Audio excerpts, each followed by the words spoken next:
Hi అండి. Welcome back to our channel. ఈరోజు ఉగాది రోజున వేసుకునే ఈ అందమైన ముగ్గుతో పాటు ఉగాది గురించి కొన్ని ముఖ్యమైన విషయాలు మీతో పంచుకోవాలి అనుకుంటున్నాను. అసలు ఉగాది అంటే ఏంటి? ఎలా వచ్చింది? ఆ రోజు విశిష్టత ఏంటి? అనేది ఈరోజు తెలుసుకుందాము. చైత్రమాసం శుక్లపక్షం పాడ్యమి రోజున ఆ విధాత ఈ జగత్తును సృష్టించాడని చెబుతారు. శ్రీ మహావిష్ణువు మత్స్యావతారం ధరించి వేదాలను తస్కరించిన సోమకుడిని సంహరించి ఆ వేదాలను తిరిగి బ్రహ్మదేవుడికి అప్పగించారనే సందర్భంగా ఉగాది పండుగ ఆచరణలోకి వచ్చిందని ఒక పురాణ కథలో ఉందన్నమాట.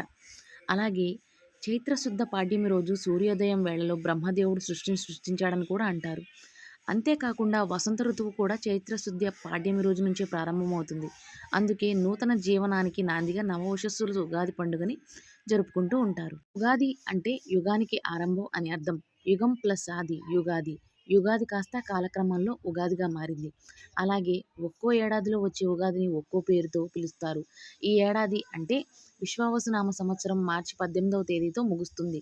మార్చి 19వ తేదీ ఉగాది పండుగ రోజు నుంచి శ్రీ పరాభవనామ సంవత్సరం ప్రారంభం అవుతుంది. ఇక ఈ ఏడాది పాడ్యమి తిథి 2026 మార్చి 19 గురువారం ఉదయం 6:53 గంటలకు ప్రారంభమవుతుంది. మరుసటి రోజు అంటే 2026 మార్చి 20వ తేదీ ఉదయం 4:52 నిమిషాలకు ముగుస్తుంది. ఉగాది పండుగ రోజు ఆలయాల్లో పండితుల పంచాంగ శ్రవణం ఉంటుంది. దీని ద్వారా కొత్త తెలుగు సంవత్సరం గ్రహస్థితులు, పాడి పంటలు, రాశిఫలాలు, ఆదాయ వ్యయాలు, కొత్త ఏడాది అనుకూలతలు, ప్రతికూలతలు, వర్షాలు వంటి భవిష్యత్తుకు సంబంధించిన అంచనాలని తెలుసుకుంటూ ఉంటారు. ఉగా అంటే నక్షత్ర గమనం కాబట్టి నక్షత్ర గమనానికి ఆది ఉగాది అని, అంటే సృష్టి ఆరంభమైన దినమే ఉగాదిగా జరుపుకుంటారని కూడా చెప్తారు. అంతేకాకుండా యుగం అంటే ద్వయం లేదా జంట అని అర్థం వస్తుంది.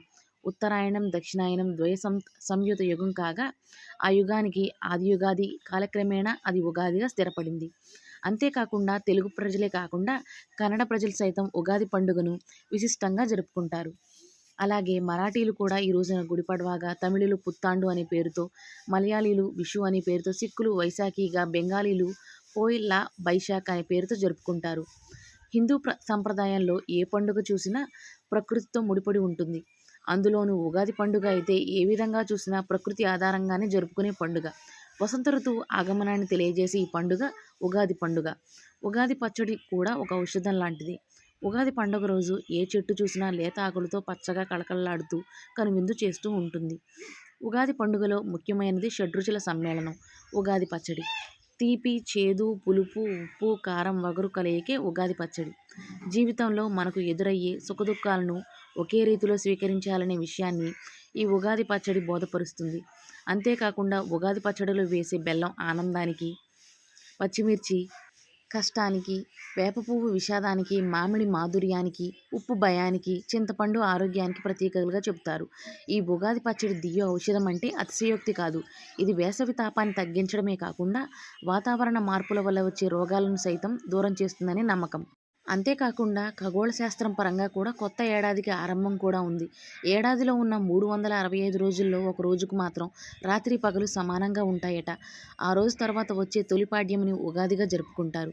అంతేకాకుండా భారతీయ తొలి ఖగోళ శాస్త్రవేత్త ఆర్యభట్ట కూడా ఈ చైత్రశుద్ధ పాడ్యమి రోజు భూమిపైకి సూర్యకిరణాలు ప్రసరించడంతో కొత్త ఏడాది ప్రారంభం అవుతుందని పేర్కొన్నారట.